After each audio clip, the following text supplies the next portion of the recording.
सबको जय मसीह की। प्रभु का धन्यवाद हो कि आज इस प्रकार इस कर्फ्यू के बीच में भी परमेश्वर की आराधना करने के लिए परमेश्वर ने हमारे जीवन में जो मौका दिया है, इस मौके के लिए मैं प्रभु का धन्यवाद करता हूँ। हालेलुया। और जैसे हम परमेश्वर को उपस्थिति में आते हैं, चाहे वो ऑनलाइन हो चाहे वो ऑफलाइन हो, परमेश्वर का वचन को पढ़ना, परमेश्वर का वचन का अध्ययन करना हमारे लिए बेहद जरूरी है। कुछ लोग सोचते हैं मात्र प्रार्थना से काम चल जाएगा, वही परमेश्वर का दास या दासी हमारे लिए प्रार्थना करे या हम खुद प्रार्थना करें या घर वाले प्रार्थना करें, प्रार्थना से हमारा काम मात्र नहीं चलेगा। प्रार्थना परमेश्वर से बातें करना है। हम जो परमेश्वर से कहना चाहते हैं वो हम प्रार्थना का माध्यम से परमेश्वर से कहते हैं। हाँ, प्रार्थना में भी परमेश्वर हमसे बातें करता है, लेकिन जब तक प्रार्थना में परमेश्वर की बातें सुनने के लिए हम अभ्यस्त ना हो जाए या उसकी कृपा हमको ना मिले, तब तक प्रार्थना के बीच में परमेश्वर की आवाज को हम नहीं सुन पाते हैं। इसलिए परमेश्वर की आवाज को सुनने का सबसे आसान माध्यम है परमेश्वर का वचन का अध्ययन करना। हालेलुया। नियमित रूप से परमेश्वर का वचन का अध्ययन कर लीजिए। अपने अपने घरों में बाइबल को पढ़ने के लिए ना भूले। यदि आपके पास बाइबल चार्ट नहीं है, आप किसी से बाइबल चार्ट ले, हमसे ले।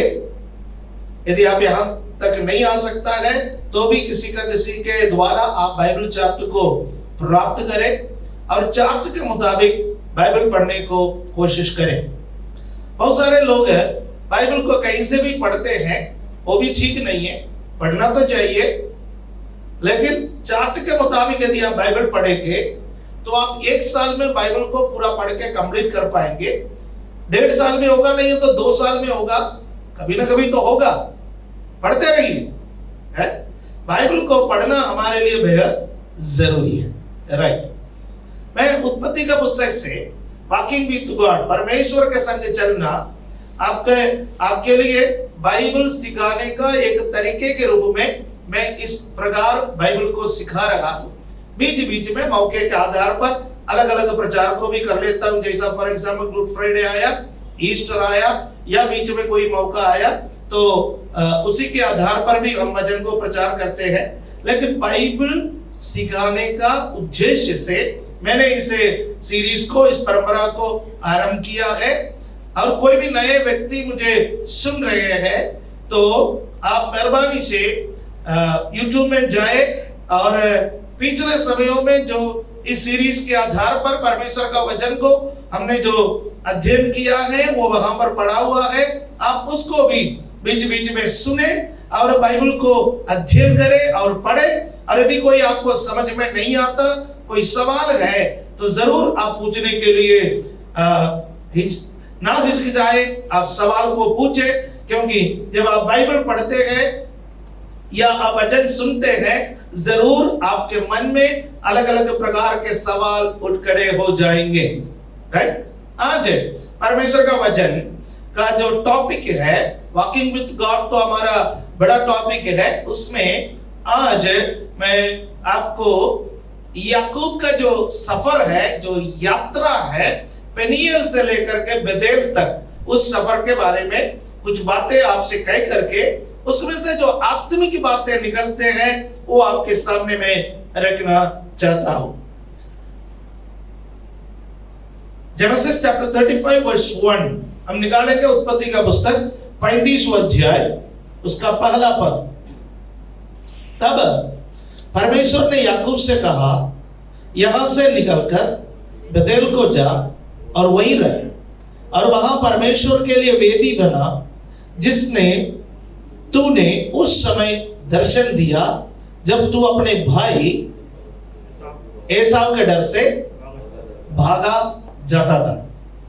हम बेतेल के बारे में सबसे पहले उत्पत्ति का पुस्तक 28वां अध्याय में पढ़ते हैं कि याकूब अपने पिता का घर से भाग करके, अपना भाई के डर से भाग करके अपना मामा लाबान के घर को जब वो जा रहा था, वहां पर मार्ग में बेतेल में आया सूर्यास्त होने की वजह से बदेल में लूस था उस शहर का, या उस कस्बे का, या उस गांव का, या उस जगह का नाम लूस था। लूस में आकर के वो वहां पर रात बिताए, और रात में उसने स्वप्न को देखा। स्वर्ग तक पहुंचने वाली एक सीढ़ी है, सबसे ऊपर परमेश्वर खड़ा है, स्वर्गदूत उतरते गए चढ़ते गए, परमेश्वर उससे बातें किया। परमेश्वर के सामने उसने मन्नतें मांगी कि परमेश्वर आप मुझे कुशल से वापस लौटा करके लेके आए, और मुझे को खाने को रोटी दे, और मेरे को पहनने को कपड़ा दे, मेरे मूलभूत जरूरतों को आप पूरा करेंगे तो जब मैं वापस आऊंगा ये स्थान तेरा भवन बनेगा, और जो कुछ भी तू मुझे देता है उसका मैं आपको दशमांश दूंगा। और इसका करीब करीब काफी साल बीत गया है, 20 साल वो लाबान के घर में रहा। उसके बाद लगभग बाइबल विद्वानों का मत है 8 साल और बीत गया। कुल मिलाकर के याकूब दर्शन देख करके 28 साल बीत गया है। इस 28 साल में वो बदेल को जाने के बारे में बहुत कम सोचा है। जबकि वो लाबान के घर में रहा तब भी परमेश्वर ने उनको दर्शन दिया, और परमेश्वर ने बोला है कि तू यहां से निकल, तुझे बदेल को जाना है, वहां मेरे लिए वेदी बनाना है, वहां मेरा भवन को बनाना है, वहां तुझे आराधना करना है। लेकिन याकूब किसी न किसी वजह से, पारिवारिक कारणों से होगा, संपत्ति का कारणों से होगा, सफर के कारणों से होगा, बच्चे छोटे थे इस कारण से होगा, क्या भी कारण रहा हो, वो बदेल को नहीं पहुंच सका। बदेल को नहीं पहुंच सका तो परमेश्वर बार बार उससे बातें करता है। और पिछले सप्ताह में हमने देखा कि वो क्या किया है कि वो अपने भाई के डर से काम किया है, वो हम देख सकते हैं।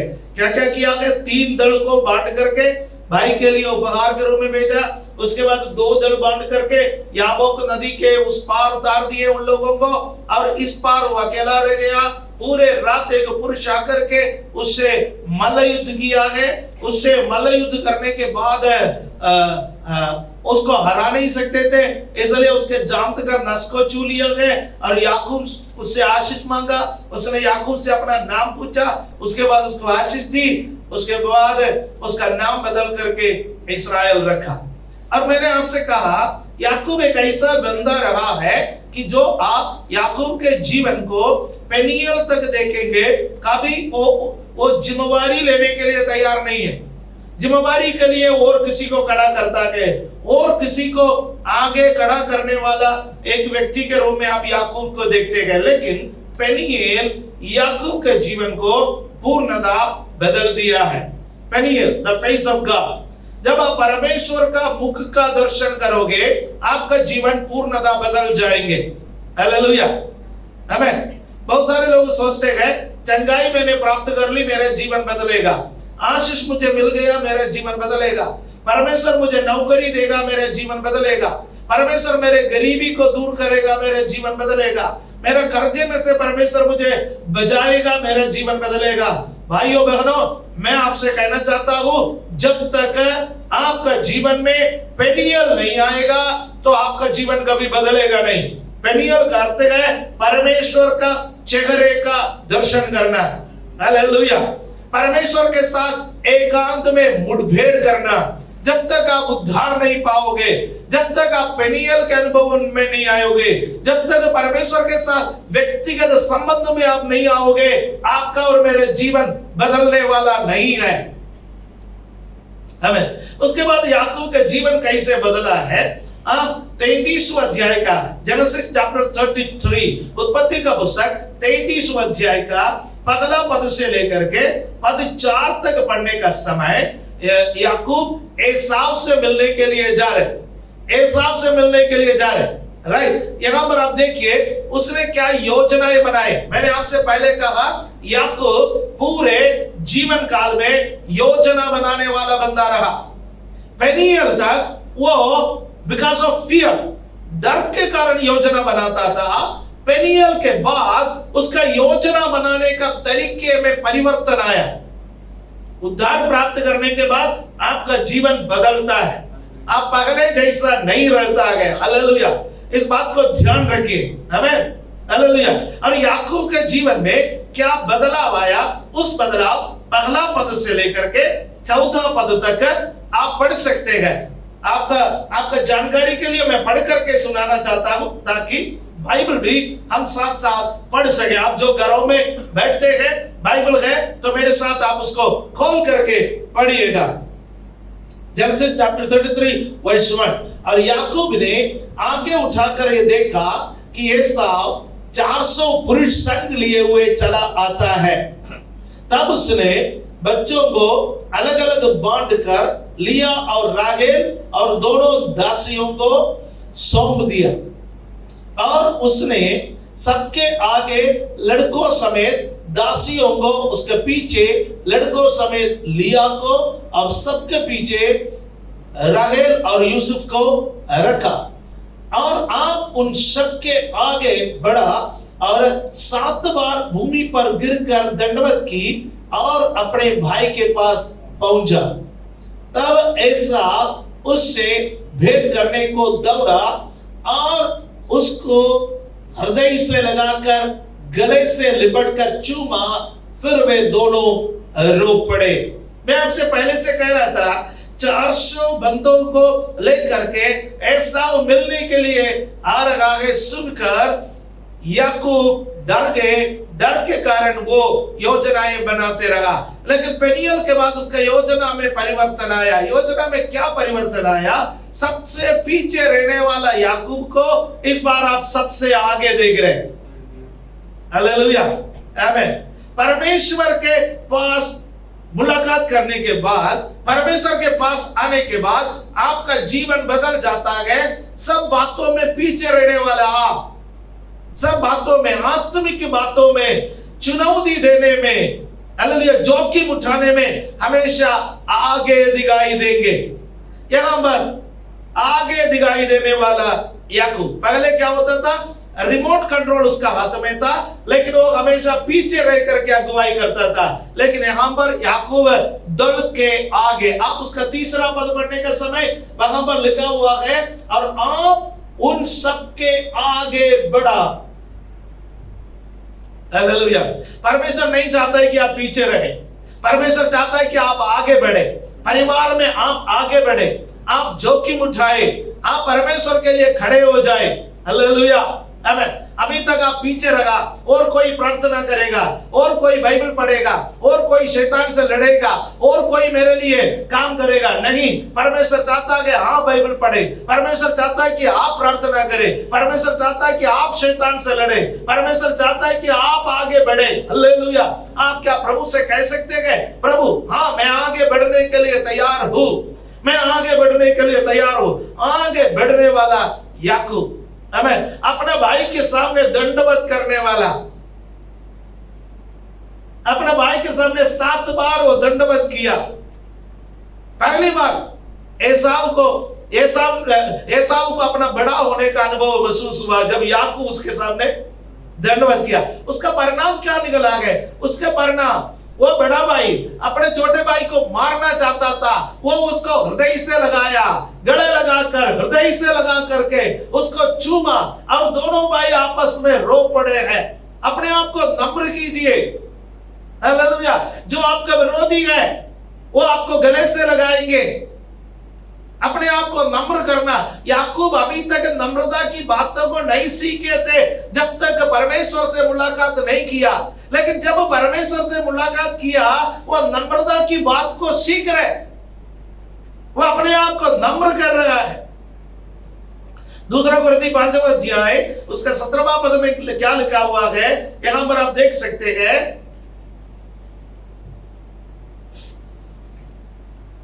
इसलिए यदि कोई मसीह में है तो वो नई सृष्टि है, पुरानी बातें बीत गई है, देखो वे सब नई हो गई है। यदि कोई मसीह में है तो वो एक नई सृष्टि है। याकूब एक नई सृष्टि बन गया है, उसके स्वभाव में परिवर्तन आया है। हालेलुया। स्वभाव में परिवर्तन आया है। पहले वो बहाना ढूंढने वाला था, पहले वो भागने वाला था, अब वो माफी मांगने वाला और सामना करने वाला बन गया है। आमेन। पहले वो घमंडी था, अब वो नम्र व्यक्ति बन गया है। पहले वो धोखा देने वाला था, लेकिन अब सहायता करने वाला बन गया है। जब यीशु हमारे जीवन में आएगा तो हमारे जीवन में क्या आएगा? बदलाव आएगा। आमेन, हालेलुया। अब आप उत्पत्ति का पुस्तक आगे जब पढ़ेंगे तो एसाव कितनी अच्छे से उससे बातें कर रहा है, उसके सारे उपकारों को लौटा रखा है। कहता है याकूब मेरे पास बहुत धन संपत्ति है, मुझे इसमें से कुछ भी नहीं चाहिए। पर याकूब कहता है नहीं, मैं आपको देना चाहता हूं, आपको ग्रहण करना है। वह एसाव का भी एक अच्छा मन को हम देख सकते हैं, अपने छोटे भाई से उपहार को ग्रहण करता है। यदि मेरा छोटा भाई खुश हो जाए तो मैं लेने के लिए तैयार हूं, है ना। जब याकूब अपने आप को नम्र किया तो एसाव भी अपने छोटे भाई को खुश करने के लिए सब कुछ करने के लिए तैयार है। हालेलुया। कितना अच्छा एक मौका है। हमें टूटे हुए रिश्ता फिर से मिल गए, बिगड़े हुए चीजें फिर से होने लगेंगे। हालेलुया। यीशु में आता है, जीवन में परिवर्तन आता है, रिश्तों का पुनर्स्थापना हो जाता है। हालेलुया। रिश्तों का पुनर्स्थापना हो जाता है। हालेलुया। मैं इस वक्त ऑनलाइन में वो नहीं होता तो मैं कई लोगों का उदाहरण आपको बता सकता हूँ। यीशु में आने के बाद रिश्तों का पुनर्स्थापना कैसे कैसे हो गया है, कैसे कैसे लोग एक दूसरे के प्रति अपना कड़वाहट को भूल गए। किस प्रकार हालेलुया आपस में बात नहीं करने वाले आपस में बात करने लगे, किस प्रकार एक दूसरे के घर नहीं जाने वाले घर जाने लगे गए, किस प्रकार रिश्तों में गर्माहट आ गया है। हालेलुया। प्यारो, यदि अभी भी कोई कहता है मैं यीशु में गए, उसके बाद भी किसी न किसी से विरोध रखते गए, किसी न किसी से मतभेद रखते गए, कड़वाहट रखता गए, तो आप वास्तव में अभी तक मसीहत को ग्रहण नहीं किया है, आप मसीह को वास्तव में नहीं चखा है। हालेलुया। मसीहत के अंदर कड़वाहट नहीं होना चाहिए, मसीहत के अंदर हालेलुया टूटा हुआ वो चीजें नहीं होना चाहिए। मसीह तोड़ता नहीं, मसीह जोड़ता है। हालेलुया। इसलिए रिश्तों का पुनर्स्थापना को महत्व दीजिए। हालेलुया। आमीन। आगे हम देखते हैं कि एसाव क्या करता है, बोलता है कि भाई मैं कुछ लोगों को तेरे पास छोड़ देता हूँ। याकूब वो भी मना करता है। पहले वो कहता है आप मेरे साथ चलो, तो याकूब कहता है कि मेरे पास छोटे छोटे बच्चे हैं और मेरे पास जानवर भी है, उसमें से कई जानवर बच्चे देने वाली है, उसका भी बच्चे छोटे हैं, कैसे मैं सबको लेकर के आऊं? आप आगे चलिए, मैं पीछे पीछे आऊंगा। और ऐसा कहता है कि मैं तुम्हारी सहायता के लिए अपने लोगों को छोड़ दूं। वो भी मना करता है, कहता है कि नहीं, मेरे पास बहुत सारे चीजें हैं, आपकी कृपा मेरे साथ बने रहे, आपकी दया दृष्टि मेरे साथ बने रहे, आप आगे चलिए, मैं पीछे आ जाऊंगा। ऐसा वो बात भी मानता है। उसके बाद हम देखते हैं याकूब को, हम देखते हैं सुखोत में हुआ जाता है। उत्पत्ति का पुस्तक 33वां अध्याय उसका 17वां पद को हम पढ़ेंगे। Genesis chapter 23 verse 17। परंतु याकूब वहां से निकलकर सुकोत को गया और वहां अपने लिए एक घर और पशुओं के लिए झोपड़े बनाए। इसी कारण उस स्थान का नाम सुकोत पड़ा। सुकोत का अर्थ है शेल्टर, शेल्टर है। सुकोत का अर्थ आप शेल्टर को आप आश्रय का स्थान बता सकते हैं, सहारा का स्थान बता सकता है, आप झोपड़ी बता सकता है, सराय बता सकता है, वॉट एवर में भी वो शेल्टर है। वो उसने कहा मेरे सिर के ऊपर छत आ गया है, जिसका भी सिर के ऊपर छत है वो क्या कह सकता है? I am in A shelter, मैं एक सुरक्षित स्थान में हूं। शेल्टर एक सुरक्षा का एहसास दिखाई देता है। हालेलुया। वो अपना ससुर लाबान के घर से निकला, अभी तक उसके सिर के ऊपर कोई छत नहीं था। शायद वो तंबुओं में रहा है, तंबुओं में जल्दी जल्दी तंबू दिन के समय में सफर करता था, जगह पर रात हो जाता था, वहां पर तंबू गाड़ करके वे लोग रहते थे। कई मौका मिलता था, कई सप्ताहों या महीने वे लोग वहां पर रहते थे। पशुओं के, मनुष्यों के सबके देखभाल करने के बाद फिर वे लोग निकलते थे। लेकिन इस बार उसने अपने लिए एक पक्का मकान बनाए और अपने लिए पशुओं के लिए क्या किया? झोपड़े बनाए हैं। परमेश्वर उसको कहां जाने के लिए कहा? बेथेल। वो आया कहां पर है?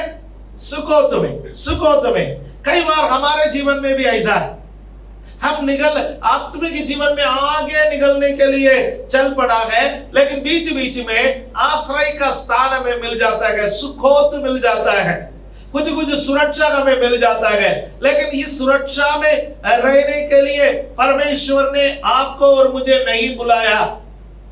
और सुकोत कनान के अंदर नहीं है, सुकोत भी कनान के बाहर है। कई बार बाहर भी सुरक्षा मिल सकता है, परंतु वहां मत रहिए।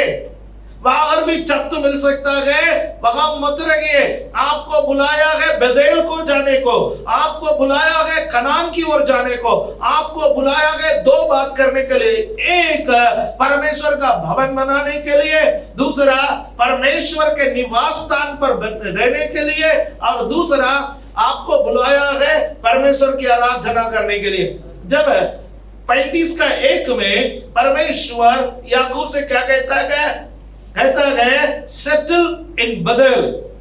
सेटल इन बेथेल क्या लिखा हुआ है? परमेश्वर ने याकूब से कहा यहां से निकलकर बेथेल को जा, वही रह। Settle in Bethel. What is Bethel? Bethel का अर्थ है द हाउस ऑफ गॉड, परमेश्वर का भवन। आपको और मुझे परमेश्वर ने क्यों बुलाया है? उसके भवन में रहने के लिए। हालेलुया, आमेन। इसलिए राजा दाऊद जब भी भजन गाता है कि वो कहता है परमेश्वर मैं तेरे भवन में निवास करूंगा, हालेलुया, मैं तेरे तंबू में निवास करूंगा, राइट। और कौरव वंशियों का भजनों में देखिए परमेश्वर के भवन और परमेश्वर के निवास के बारे में उनके अंदर एक लालसा हुआ करता था, उनके अंदर एक बेताबी, कब मैं परमेश्वर के भवन में जा पाऊंगा, कब मैं परमेश्वर का अपना मुख दिखा पाऊंगा। इस प्रकार वे लोग बेताब होकर के अपने अपने तंबुओं में रहते थे। परमेश्वर के भवन के प्रति एक बेताबी है आपको, परमेश्वर के भवन में रहने का एक बेताबी है, हालेलुया, आमेन। पुराने नियम में परमेश्वर अपने लिए भवन बना करके उसमें रहते थे। नया नियम में परमेश्वर हर विश्वासी को अपना भवन बनाता है। आप और मैं चलता फिरता परमेश्वर का भवन है, हालेलुया, आमेन, आमेन। और परमेश्वर अपने भवन में निवास करना चाहता है, उनको अच्छा लगता है, आमेन। ओके, आइए। और दूसरा परमेश्वर ने बोला कि एक वेदी बनाना, वेदी बनाना आराधना का प्रतीक है। लिव बिफोर मी, परमेश्वर ने याकूब से क्या कहा? लिव बिफोर मी, मेरे सामने निवास कर। उसके बाद क्या बोला? मेरे उपस्थिति में निवास कर और मेरी आराधना कर। वेदी बनाने का मतलब मेरी आराधना कर। आपको और मुझे क्यों बुलाया? परमेश्वर के उपस्थिति में रहने के लिए और परमेश्वर की आराधना करने के लिए, हालेलुया, आमेन। परमेश्वर के उपस्थिति में रहना और परमेश्वर की आराधना करना, ये हमारे लिए बेहद जरूरी है। हमें परमेश्वर की उपस्थिति में रहना और परमेश्वर की आराधना करना हमारे लिए बेहद जरूरी है। लेकिन कई जगहों पर क्या है, बेथेल पहुंचने से पहले सुखोत मिल जाता है, शेल्टर मिल जाता है, आश्रय मिल जाता है, ओ कई बार सुरक्षा मिल जाता है। वहां पर रहने के लिए परमेश्वर ने हमें नहीं बुलाया है। इस संसार के टेम्पररी शेल्टरों के हालेलुया खोज में मत रहिए, हालेलुया। तात्कालिक आश्रय इस संसार में मिल जाता है तो उसका पीछे मत रहिए, आमेन। आत्मा के वैल्यू के बारे में पुराना नियम का भविष्यवक्ता योना को परमेश्वर ने क्या किया है? सिखाया है। योना को परमेश्वर ने बोला निनवे में जाकर के प्रचार करो। योना निनवे में जाना नहीं चाहता था क्योंकि निनवे के लोग बहुत क्रूर थे, बहुत क्रूर थे। और योना को लगा कि निनवे के लोग परमेश्वर को ना मानते ना जानते, बल्कि वो क्रूर लोग हैं, वहां पर मैं जाऊंगा तो मैं वापस नहीं आ पाऊंगा, वे लोग मुझे कच्चा चबा लेंगे, वो लोग मुझे मार डालेंगे और मैं फिलहाल शहीद होना नहीं चाहता हूं। मेरे जीवन के अपने महत्वाकांक्षाएं हैं, मेरा अपना परिवार है, मैं अपना परिवार के साथ रहना चाहता हूँ। इसलिए परमेश्वर की इच्छा के विरोध में वो चला गया। परमेश्वर ने उसको मछली के पेट में डाल दिया। कैसे कैसे की कहानी आपको मालूम है। उसके बाद वो निनवे में आया, मछली ने उल्टी किया, नहा धो करके जाके एक रास्ता सफर किया। उसके बाद उन्होंने जाकर के प्रचार किया, निनवे मर जाएगा। बचना चाहते हैं तो परमेश्वर पर विश्वास करो। 40 दिन का मौका है, 40 दिन का मौका है, 40 दिन का मौका है कोरोना से। निनवे में कोरोना आने वाला है।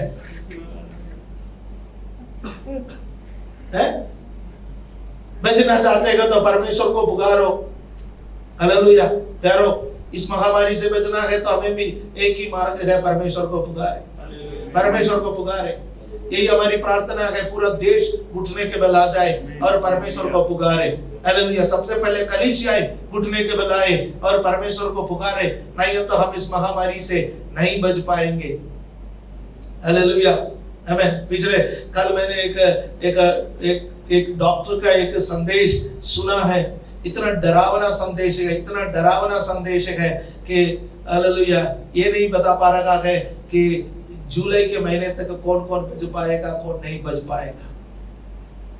पुराने जब कोविड-19 आया था, कोविड-19 बुजुर्गों के लिए ज्यादा घातक या बच्चों के लिए ज्यादा घातक थे, इसलिए हम बच्चे और बुजुर्गों को संभाल के रखे हुए थे। जवान लोग जो अपने आप को समझते थे मैं इम्यूनिटी मेरा अच्छा है, ये है वो है, वे लोग थोड़ा सा बाहर निकल करके वॉलंटियरी काम करते थे। लेकिन इस वक्त जो महामारी म्यूटेट हो गया है, इस वक्त जवानों के लिए ज्यादा घातक है। जो लोग इस वक्त संसार छोड़ करके जा रहे हैं, उनमें से ज्यादा लोग 30 साल की उम्र से लेकर के 50 साल या 55-60 साल के बीच के लोग हैं। बहुत घातक है उनके लिए, जवानों के लिए ये बहुत घातक बताया जा रहा है। चारों तरफ डरावनी चीजें हमको सुनने को मिलता है, देखने को मिलता है, लेकिन एक बात ध्यान रखे, हमें बुलाए गए एक परमेश्वर है, हमारे ऊपर नजर रखने वाला एक परमेश्वर है, हमें देखने वाला एक परमेश्वर है, हमें बदल की ओर ले जाने वाला एक परमेश्वर है। हालेलुया आमीन। टेम्पररी आश्रय मिलता है तो उस पर भरोसा मत रखना। योना वहां पर जाके प्रचार किया, योना को कदापि विश्वास नहीं था लोग उद्धार पाएंगे। कुछ लोगों के बारे में हमको भी विश्वास नहीं होता है। हम प्रार्थना करते हैं, वचन बताते हैं, घरों में जाते हैं, प्रेयर करते हैं, सब कुछ करते हैं, लेकिन कुछ लोगों के बारे में कभी हमको भी विश्वास नहीं होता है कि उद्धार पाएंगे। लेकिन परमेश्वर उनको विश्वास में लाता है, क्योंकि वो भी परमेश्वर के चुने हुए हैं। परमेश्वर अपने चुने हुए को कभी भूलता नहीं है। निनवे के लोग परमेश्वर के चुने हुए लोग थे, परमेश्वर ने उनके हृदय में डाला, वे लोग मन फिराए। ये देखकर के योना बहुत क्रोधित हो गया, मेरा प्रचार का क्या होगा, तूने अपना लोगों को बचा लिया, मेरे भविष्यवाणी झूठी साबित हो गई। मैंने क्या बोला, 40 दिन में निनवे नगर नष्ट हो जाएगा। और 40 दिन तक लोग देखते रहेंगे, लोग उद्धार पाए हैं। अब 40 दिन में निनवा नाश नहीं होगा, अब कोरोना नहीं आएगा, तो मेरा भविष्यवाणी का क्या होगा, लोग मेरे को क्या इज्जत करेगा। और परमेश्वर ने अचानक एक पेड़ उगाए, उस पेड़ योना के सिर के ऊपर छाया के रूप में आया। एक टेम्पररी आश्रय, तात्कालिक आश्रय, टेम्पररी शेल्टर योना के ऊपर परमेश्वर ने बनाया। योना बहुत खुश हो गया, बहुत खुश हो गया। वाह, अब तो मैं चाय में बैठ करके देखूंगा कोरोना से कितने लोग मरते हैं। शायद वो घाट के किनारे में था, अब जलाने के लिए लेके आएंगे, लकड़ी कम पड़ेगा, ये होगा। योना देखते रहे, देखते रहे। आखिर क्या हुआ, कोई नहीं मर रहा है, कोई नहीं आ रहा है। नॉर्मल डेज के जो लाश आते थे वो भी नहीं आ रहा है। योना बहुत क्रोधित हुआ। फिर परमेश्वर ने कीड़े को भेज दिया, उस पेड़ के पत्तों को काट लिया और वो सूख गए। और योना और क्रोधित हो गया। जब उसके सिर पर धूप पड़ा तो और क्रोधित हो गया। परमेश्वर ने उसको सिखाया, तो तात्कालिक टेम्पररी शेल्टर, तात्कालिक आश्रय पर भरोसा रखता है। योना अनंत जीवन पर भरोसा रख। मैं अनंत जीवन के बारे में सोचने वाला परमेश्वर हूँ। मैं इस संसार के इज्जत और बेइज्जती के बारे में नहीं सोच रहा हूँ। तू इस संसार के इज्जत और बेइज्जती के बारे में सोच रहा है, लेकिन मैं अनंत जीवन के बारे में सोचने वाला परमेश्वर को। सुकोत आपका जीवन में मिल जाए, वहां रहना मत, सुकोत में से निकलो। आप चैप्टर 34 में आइए। हालेलुया, प्रेज द चैप्टर 34 में आने से पहले 33 का 18 to 20 सुकोत में से भी वो निकला है। गुड, सुकोत में से निकला है। लेकिन अगला स्थान वो गया है, वो है शेकीम। उत्पत्ति 33 का 18 से 20 तक पढ़ेंगे।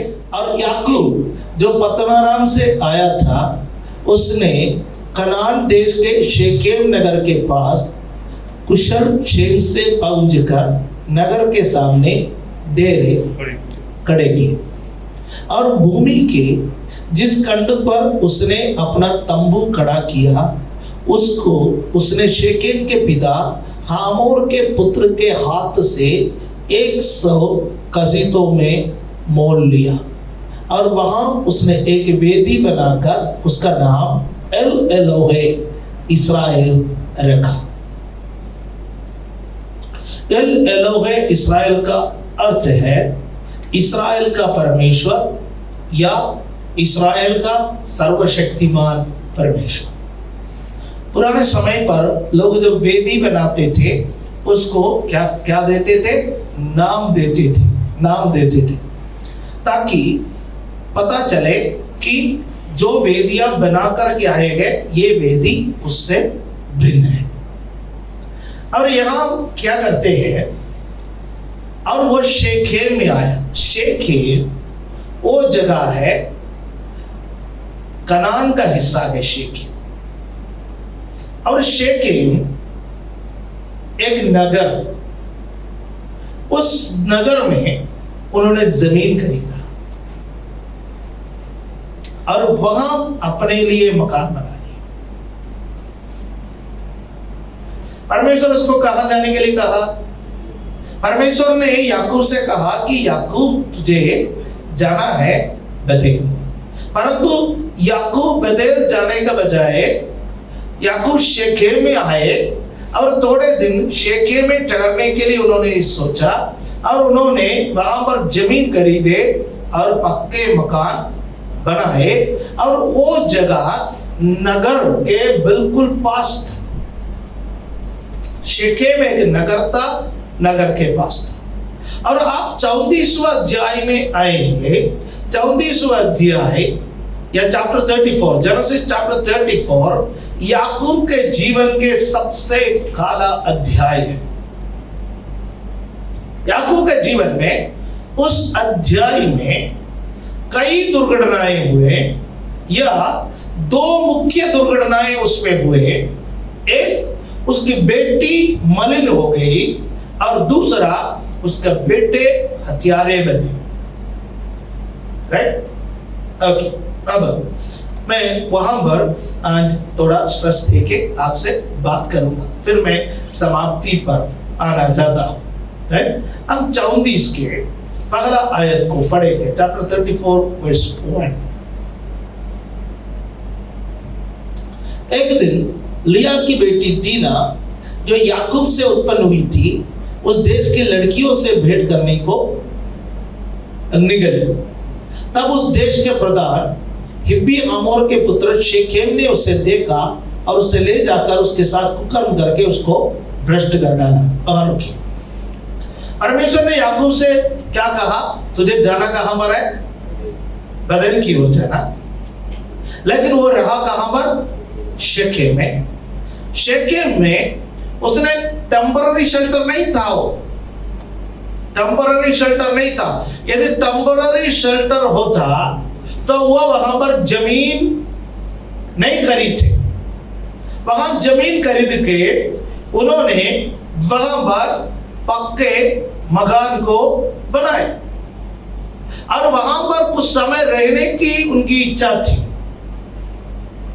अब देखिए यहां पर हुआ क्या कि उसकी बेटी जो जवान थी, पहली बार किसी नगर को देख रही है। अभी तक उसने अपना जीवन में कोई नगर नहीं देखा था।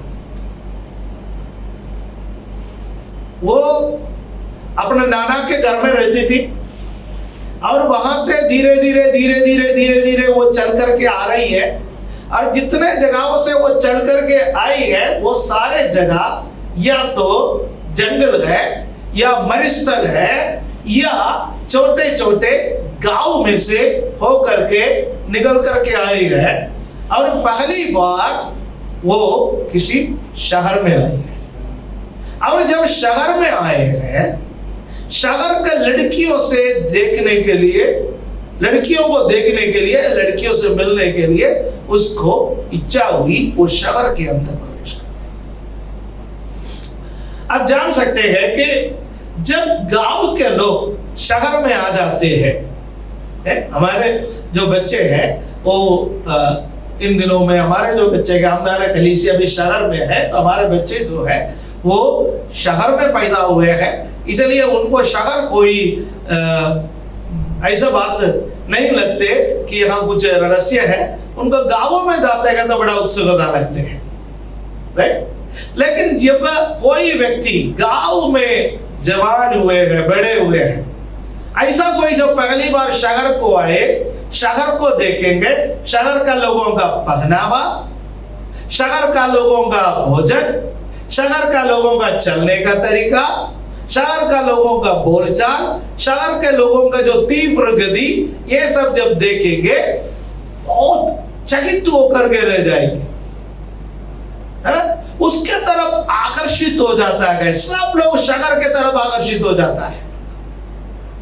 अब यह बेटी को भी जब शहर देखने का मौका मिला, वो शहर के तरफ आकर्षित हो गए, क्योंकि पहली बार वो अपने जीवन में शहर को देख रही है, अपने कबीले में से बाहर निकल करके आ रही है। विश्वासियों, एक बात हमें ध्यान रखना चाहिए कि ये संसार बहुत अट्रैक्टिव है। संसार हमें अपनी ओर खींचते हैं। संसार के चमक दमक, संसार के चीजें, आप फिल्मी गाने सुन के देखिए, मसीह गाने आपके जबान पर चढ़ेंगे नहीं। फिल्मी गाने का धुन, फिल्मी गाने का बोल आपके जबान पर एकदम चढ़ जाएंगे। आप एक मसीह प्रचार अपने घर में टीवी में सुनिए, कितना देर बैठ करके सुनोगे? आप टीवी में फिल्म लगाइए या कपिल शर्मा का शो लगाइए या कोई सीरियल लगाइए,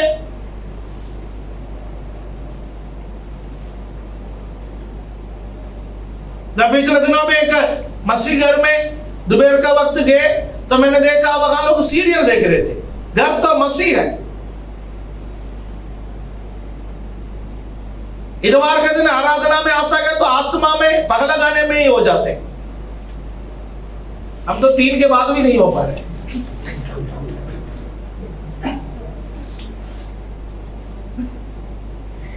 चमक दमक बहुत अट्रैक्टिव है। हमें उपदेश दिया गया है, हमें बाइबल में सिखा दिया गया है कि ये जो चीजें हैं इससे दूर रहिए। हमें चलने का एक तरीका है, हमें देखने का एक तरीका है, हमारा बोलने का एक तरीका है,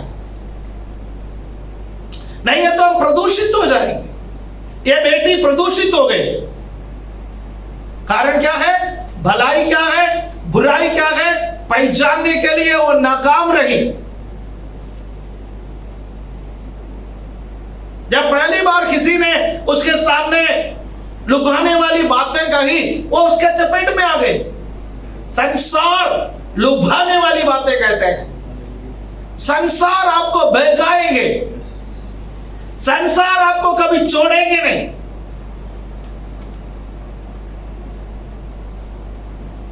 संसार आपके जीवन में असर डालेगी, इसलिए संसार से भागो।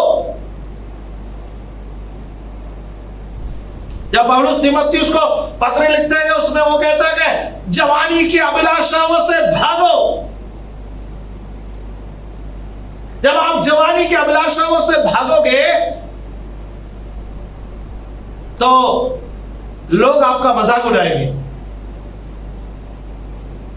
लोग आपको पुराना ख्याल के बोलेंगे। है जवानी का बहुत सारे अभिलाषाएं होते हैं, एक ही अभिलाषा नहीं है। जवानी का एक अभिलाषा है पैसा कमाओ। सुनने में वो बुरा नहीं लगता, सुनने में तो अच्छा लगता है। यदि कोई नौजवान 4 पैसा कमाना चाहता है, इसमें कौन सी बुराई है? परंतु उसके अंदर जवानी का जो लालच छिपा हुआ है, कैसे भी पैसा कमाओ, उसके लिए जो भी तरीका अपनाओगे उसके अंदर पाप है। वो भी जवानी का एक अभिलाषा है। क्या हमें पैसे की जरूरत नहीं है? हमें पैसे की जरूरत है। हमें अपने जरूरतों के लिए परमेश्वर पर भरोसा रखें और मेहनत करें और विश्वास करें, हमारे हाथ के मेहनत पर परमेश्वर आशीष देगा। नाजायज तरीका से जो है वो मुझे नहीं चाहिए। परमेश्वर के वचन का अवहेलना करते हुए जो करना है वो मुझे नहीं चाहिए। हालेलुया। परमेश्वर अपने बच्चों को आशीष देने वाला परमेश्वर है, उनके जरूरतों को पूरा करने वाला परमेश्वर है। जवानी का एक दूसरा अभिलाषा है नाम कमाने का। कितने बच्चे मॉडलिंग में घुस करके अपने आप को बर्बाद कर लिया है। नाम कमाना, पैसा कमाना, नाम कमाना, मशहूर होना, क्या क्या बातों में लोग नहीं घुसते। हमारे लिए कुछ चीजें जायज है, हमारे लिए कुछ चीजें जायज नहीं है। जो जायज नहीं है उस पर हमें नहीं जाना चाहिए। अब आप उससे लिस्ट मत पूछना कौन सी चीजें जायज है, कौन सी चीजें जायज नहीं है। आप परमेश्वर का वचन पढ़ने वाला व्यक्ति है तो परमेश्वर आपसे स्वयं बात करेंगे, क्या सही है क्या गलत है। यदि आप परमेश्वर का वचन नहीं पढ़ते हैं तो आपको 4 लोगों से पूछना पड़ेगा। यदि आप परमेश्वर का वचन पढ़ते गए, पवित्र आत्मा आपसे बोलेगा ये आपके लिए ठीक है, ये आपके लिए ठीक नहीं है। जब संसार में आते गए, संसार में या शहर में आता है, शहर में 3 प्रकार के लोग आपको मिलेंगे।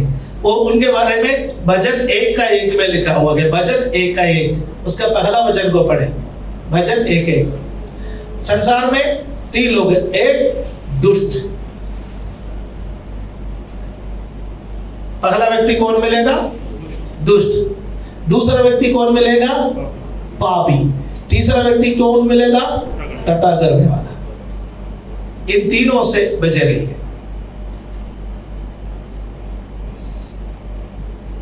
दुष्ट से बचे रहिए।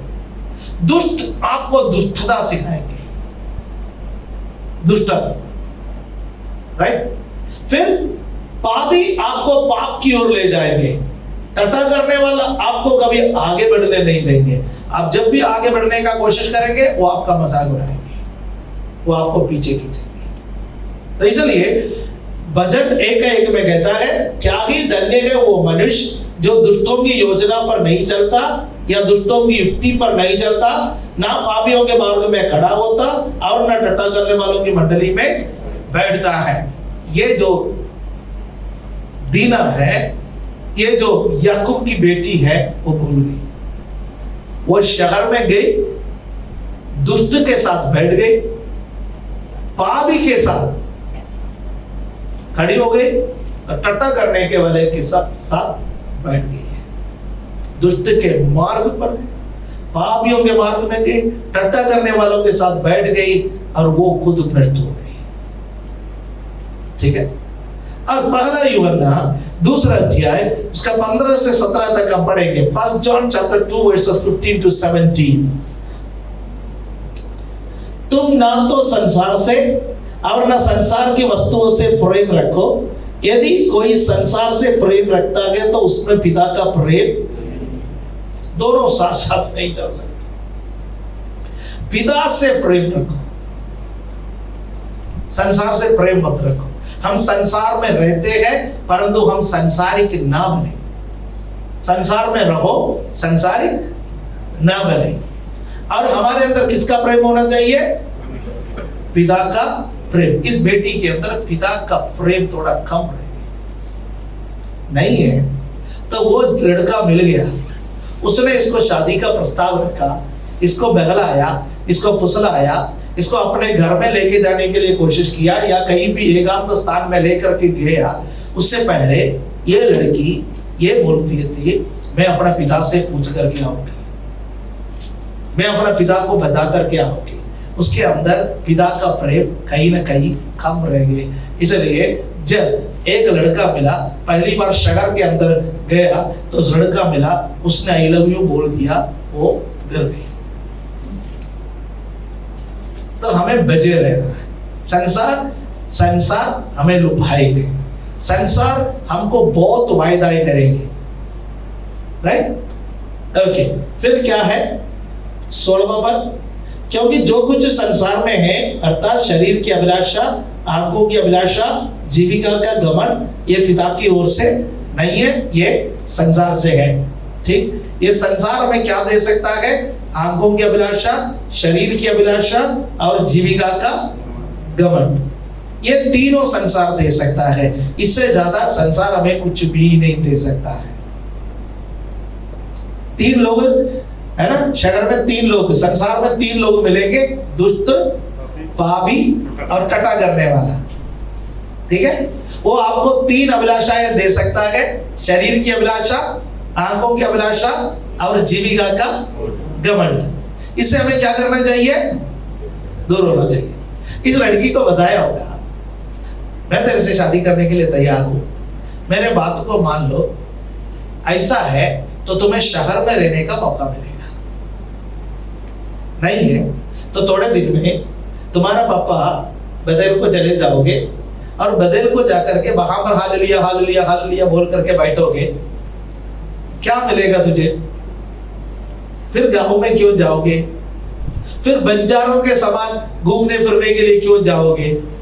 मेरे बात तो मानो, मेरे पापा यहाँ का प्रधान है, थोड़े दिन के बाद मैं यहाँ का प्रधान बनूंगा, हमारे पास बहुत सारे जमीन जायदाद है, संपत्ति बहुत कुछ है, मैं तुमसे शादी करने के लिए तैयार हूं, मेरे बात तो मानोगे, मेरे बात तो मान करके रहोगे तो तुम्हारी जिंदगी में ऐश और आराम से तुम रह सकोगे। ये लड़की बह गई।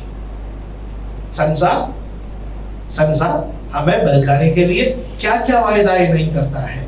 एक विश्वासी के रूप में हमें उस संसार को पहचानना है। ये मुझे बहकाने के लिए कह रहा है ना, ये मेरा भलाई के लिए नहीं कह रहा है। परमेश्वर क्या कह रहा है? जो योजनाएं मैं तुम्हारे लिए बनाता हूं वो तुम्हारा हानि के लिए नहीं वरन तुम्हारा कुशल के लिए है। ये परमेश्वर का योजना है। परमेश्वर क्या बोलता है? कुछ भी हमें बताता नहीं है मैं तुम्हें ये बनाऊंगा, वो बनाऊंगा, ये करूंगा, वो परमेश्वर कुछ भी नहीं बोलता। परमेश्वर क्या बोलता है? मेरे संग चलो, मेरे संग चलो। यीशु मसीह अपने चेलों को बुलाया तो कुछ लोग गलीली समुद्र के किनारे में नाव पर थे, जाल धो रहे थे, या कोई बैठे हुए थे मार्केट प्लेस में। अलग अलग स्थानों पर यीशु मसीह ने अपने चेलों को बुलाया तो उनसे प्रभु यीशु मसीह ने क्या कहा? मेरे पीछे हो ले, मेरे पीछे हो ले, मैं तुम्हें मनुष्यों का मछुआ बना दूंगा। मेरे पीछे हो ले, मैं तुम्हें मनुष्यों का मछुआ बना दूंगा। यीशु ने कभी उनसे कहा मैं तुम्हें विदेश भेज दूंगा?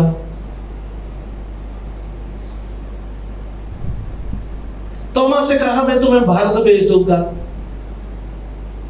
यदि कोई यीशु मसीह के पास आते थे और पूछते थे मिलेगा क्या, कहते थे लोमड़ियों का भट्ट और आकाश के पक्षियों को बसेरा है परंतु मनुष्य का पुत्र को सिर रखने का भी जगह नहीं। यीशु लुभावने वायदाएं नहीं करता। यदि कोई लुभावने वायदाएं करता है वो तो संसार है। आज कई प्रचारक लुभावने वायदाएं देते हैं। पिछले दिनों में मुझे किसी ने पूछा, मैं एक प्रचार तैयार करके रखा है, टाइम मिलेगा तो मैं उसको डाल दूंगा यूट्यूब पर, मैं यहाँ प्रचार करना नहीं चाहूंगा। मुझे किसी ने पूछा कि ये झूठे भविष्यवक्ताओं को कैसे पहचान सकता है। मैंने उस समय उनको कुछ बातें बोला, उनका बातें सुन करके मैं घर में आकर के बाइबल का अध्ययन किया। उसके बाद मैंने एक मैसेज तैयार करके अभी भी रखा है। किसी दिन मौका मिलेंगे तो रिकॉर्ड करके डालेंगे। और उसमें से एक पॉइंट ये है, किसी भी प्रचारक का प्रचार सुनकर आपके अंदर लालच उत्पन्न होता है तो उस प्रचारक पर निशान लगाइए, क्या ये वास्तव में प्रचारक है परमेश्वर का? हेलो, फिर से कहना चाहता हूं, किसी भी प्रचारक का प्रचार सुन करके आपके अंदर लालच उत्पन्न हो जाए। यीशु का प्रचार सुन करके कितने लोगों के अंदर लालच उत्पन्न हो गया? पतरस के अंदर कभी लालच उत्पन्न हो गया यीशु का प्रचार सुनकर? यीशु का प्रचार सुनते थे लोग, यीशु का पीछे चलते थे या पीछे हट जाते थे? यीशु का प्रचार सुनते थे लोग, पीछे चले जाते थे, कहते थे भैया हम पालन नहीं कर सकते, इतना कठोर वचन। एक बार यीशु 12 लोगों से भी पूछा, तुम भी जाना चाहते हैं? कहते हम कहां जाए तो हम कहां जाए, जीवन की वाणियां तेरे मुंह से निकलती। तो इसलिए आप इस बात को ध्यान रखें, संसार लुभावने वायदाएं देंगे। इन दिनों में शैतान ने कुछ प्रचारकों को भी रिक्रूट करके रखा है, कुछ पास्टरों को भी रिक्रूट करके रखा है, कुछ प्रेरितों को और कुछ भविष्यवक्ताओं को जो इस नाम से जाने जाते हैं रिक्रूट करके रखा है, ताकि मनुष्य को लुभावने वायदाएं करे, वो बेदेल में ना पहुंचे, वो शेखे में रहे। परमेश्वर क्यों बुला रखा है कहां जाने के लिए? बेदेल में। और शैतान क्या चाहता है कि आप कहां पर रहे? शेखे में, राइट। अब फिर क्या हुआ कि आप 34 का 25 पढ़ने के समय, जेनेसिस 34:25, तीसरे दिन जब वे लोग पीड़ित पड़े थे, तब ऐसा हुआ कि शिमोन और लेवी नामक याकूब के 2 पुत्रों ने, जो दीना के भाई थे, अपनी अपनी तलवार ले उस नगर में निर्धड़क घुसकर सब पुरुषों को घात किया। तो भाई तो भाई है, वो बर्दाश्त करना नहीं चाहते थे। हालांकि एक समझौता हुआ था, वो लड़का उस लड़की से शादी करेगा, लड़की भी खुश थी और लड़का भी खुश था, सब कुछ था, परिवार वाले भी खुश थे, सब लोग आपस में बात किए। लेकिन 2 भाइयों का मन में इसके प्रति विद्रोह हुआ। उन्होंने कहा, यदि हमारी बहन उनको पसंद थे तो कुकर्म करने से पहले बात करने के लिए क्यों नहीं आए? और वो गुस्से में थे और उन्होंने याकूब के तमाम योजनाओं पर क्या कर लिया है? योजनाओं पर पानी फेर दिया।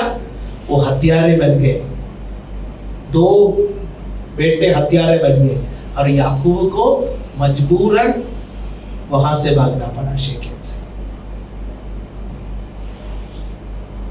जो काम के लिए परमेश्वर ने आपको बुलाया, आप वो काम नहीं करोगे, आप वहां नहीं पहुंचोगे, परमेश्वर मजबूरन आपको वहीं से भगाएंगे। प्रेरितों का काम 1:8 में परमेश्वर कहता है कि पवित्र आत्मा जब तुम पर आओगे, तुम सामर्थ्य पाओगे, यरूशलेम में, सारे यहूदिया में, समरिया में, पृथ्वी के छोर तक मेरे गवाह बनोगे। उन लोग बड़ा लाइटली ले लिया। पवित्र आत्मा आया, अन्य भाषा बोलते रहे, पैसा आते रहे, खाना खाते रहे, और 8वें अध्याय में आकर के 1:8 का 1 में उल्टा पड़ गया। उन दिनों में कलीसिया में बहुत बड़ा सदाव आ गया, प्रेरितों को छोड़ करके बाकी सब तितर बितर हो गए। जो तितर बितर हो गए वे लोग सुसमाचार सुनाने लगे। जिस काम के लिए परमेश्वर ने आपको बुलाया वो काम आप नहीं करोगे, डंडा लेकर के परमेश्वर पीछे आने वाला है। परमेश्वर मक्खन लगाने वाला नहीं है ना? इसलिए या तो करो, नहीं है तो मरो, दोनों में से एक। परमेश्वर जिस काम के लिए आपको और मुझे बुलाया है, हमें करना अति आवश्यक है। याद रखें, परमेश्वर ने आपको संसार से बुला करके अलग किया है, और आपको क्या करना चाहिए? संसार से एक दूरी बना करके रखना है, उन मित्रों से एक दूरी बना करके रखना है। हमारे लिए सब लोग चाहिए, मित्र भी चाहिए, काम करने वाले सब लोग चाहिए, लेकिन जब हम दूरी बना करके रखना है, उस दूरी बना कर रखने के लिए हम समझे।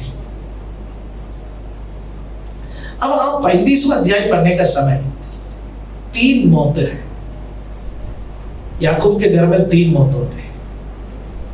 एक,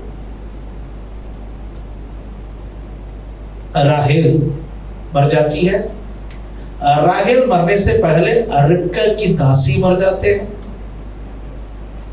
और लास्ट में इसहाक मर जाता है। 34वें अध्याय में याकूब के पुत्र दरख्त में बैठे हुए आदमियों को निंदक मार डाला, और अगला अध्याय में याकूब के घर में 3 मौतें हो जाती है। अब इस बात को ध्यान रखें, हम जो करता है, जो बोता है, वो वापस मिलेगा। मनुष्य जो बोता है वो काटेगा। प्रेम बोओगे, प्रेम मिलेगा। नफरत बोओगे, नफरत मिलेगा। जीवन बोओगे, जीवन मिलेगा। मौत की बुआई करोगे, मौत मिलेगी। यहां पर मौत की बुआई की, और अगला अध्याय में मौत, बार बार मौत उसका पीछा करता है। एक के बाद एक, एक के बाद एक, एक के बाद एक मौत याकूब का पीछा करता है। और 35 का 1 में अब आइए,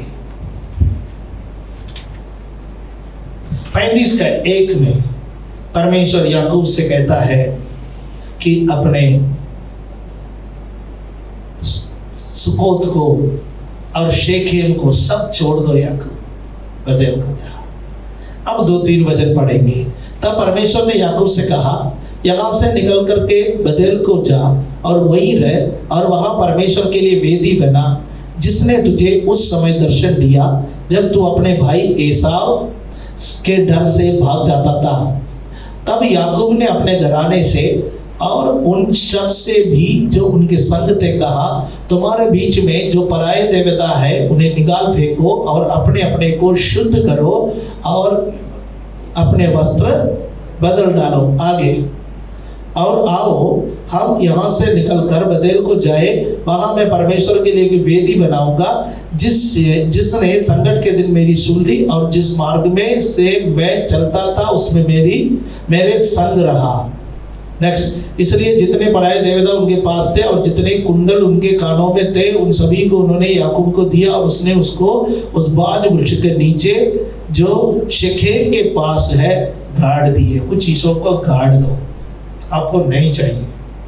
चलते चलते याकूब के कबीले के लोग बहुत चीजों को इकट्ठा किए थे, जगह जगह गए, वहां के चीजों को अपने पास इकट्ठा किए, और याकूब को पता चला ये सब जब तक मेरे साथ रहेंगे, मेरे घर में विपत्ति आते रहेंगे, और मुझे बेतेल को जाना है। ये सब मुझे पीछे खींचने वाली शक्तियां हैं, स्थानीय शक्तियां, स्थानीय शक्तियों का प्रभाव है। आप जहां रहते हैं वहां का स्थानीय शक्तियां आपके ऊपर प्रभाव डालते हैं, और याकूब ने कहा इन स्थानीय शक्तियों को पेड़ के नीचे दबा दो, तब जाकर के मैं आगे बढ़ सकता हूं। मैं आगे कूच करूंगा, आगे चलूंगा, और परमेश्वर के लिए क्या करूंगा? वेदी बनाऊंगा। 6 और 7 में लिखा गया, याकूब परमेश्वर के लिए एक वेदी बना करके उसको एल बतेल कहा, गॉड ऑफ बतेल, बतेल का परमेश्वर। 35 का 9 से 11 तक पढ़ने का समय, परमेश्वर फिर याकूब को दर्शन दिए, और याकूब से कहा तेरा नाम इस्राएल है। कब बोला था? पेनियल का दर्शन परमेश्वर फिर दोहरा रहा है, याकूब को फिर आशीष दे रहा है। 35 का 27 से लेकर के 29 तक याकूब अपने घर में इसहाक के पास आए। वहां इसहाक की डेथ हो गई, 180 वर्ष में इसहाक का डेथ हो गया, और एसाव और याकूब दोनों मिलकर इसहाक को दफना रहा है। बिछड़े हुए 2 भाई आपस में मिल गए। कहानी का सुखद अंत है ना? तो याकूब के जीवन के बारे में आप इस बात को समझ सकते हैं। आप अपना जीवन को सोचो, मुझे कहां जाना है? हमारा जीवन में अब हम जो जो तकलीफों को उठा रखा है, जो जो बातें उठा रखा है, कहीं ना कहीं पीछे कुछ चीजों से संबंध है, तो उसको परमेश्वर को उपस्थिति में लाए। याकूब ने बदेल में जाने से पहले अपने कुटुंब के लोगों से, अपने कबीले के लोगों से बोला, अपने आप को शुद्ध करो, जो कुछ भी रिमूव करना है रिमूव करो, निकालना है निकालो, पुराने स्वभावों को निकालो, पुराने जीवन को निकालो, सब कुछ खत्म करो, नए जीवन का शुरुआत करो, क्योंकि बदेल में हमें आराधना करना है। बदेल का परमेश्वर हमें पुकार रहा है। अपने आंखों को बंद करें।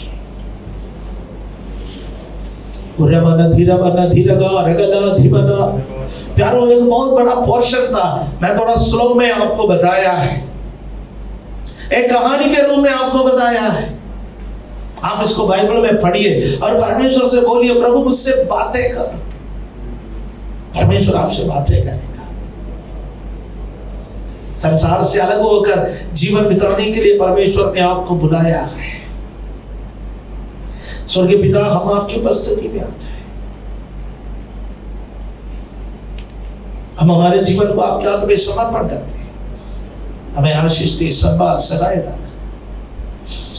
प्रभु, हमारे जीवन में जो भी चीजें हैं जो संसार से हमने प्राप्त की, वो सबको आज दफनाने में हमारी सहायता करो। कुछ भी हमें नहीं चाहिए जो संसार से, संसार के लोगों से हमने अर्जित की। आपने हमें बुलाया अलग रहने के लिए, अलग रहने में हमारी सहायता कर। हम संसार के साथ मिक्सअप ना हो जाए, संसार के लुभावने वायदे पर ना आ जाए, संसार के चमक दमक में ना आ जाए, बल्कि परमेश्वर आपके लिए जीवन बिताए। हमें बदेल को जाना है, बदेल में रहना है, यहोवा की आराधना करना है, उसके लिए हमें बुलाए गए। धन्यवाद देता है आज का वचन के लिए। ये सुनने वाले सभी लोगों के जीवन में, हम सबके जीवन में आशीष का कारण बन जाए। और यीशु मसीह का पवित्र नाम से इस प्रार्थना को मांगते हैं। आमीन। हालेलुया।